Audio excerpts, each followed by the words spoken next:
My name is Maddi Williamson. I am a nurse, I am a humanitarian, and I am an advocate who is currently being criminalized for my work with refugees, asylum seekers, and forced migrants in the European Union.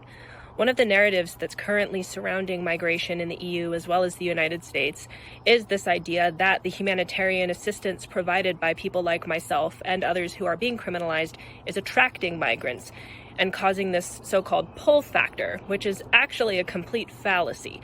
The pull factor narrative, it's part of this wider narrative that we're being sold to help further this belief that those who are forced to migrate irregularly and seek asylum are somehow committing a crime, which they're not, and that those of us who come to their assistance, whether that's in search and rescue, human rights defense, the provision of humanitarian assistance and medical care, that we are somehow facilitating an illegal form of movement, which we are not.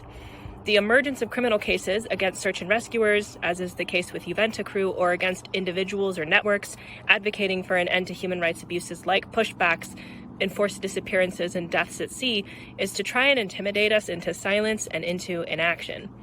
The hope is that the absence of humanitarians and human rights defenders will lead to less people embarking on these migratory journeys from the first place. But we know from our own experiences, we know from the lived experiences of people who have been forced to flee their homes, and we know through scholarly literature and journalistic endeavors that migration is going to continue to happen because migration is a response. It's not an issue itself. It is a response to an issue, and people who migrate are simply doing so because they are forced to do so. The only real outcome from cases and policies that restrict humanitarian assistance and search and rescue at sea is state-sponsored murder. Needless deaths occurring in conditions that we know we could have prevented.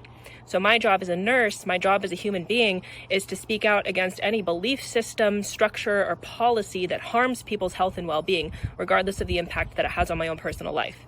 The abuse of vague policies like the 2002 Facilitators Directive does nothing to halt migration or to address very real and very serious concerns like human trafficking. All it does is endanger vulnerable people and punish us for doing what is right and what is legal.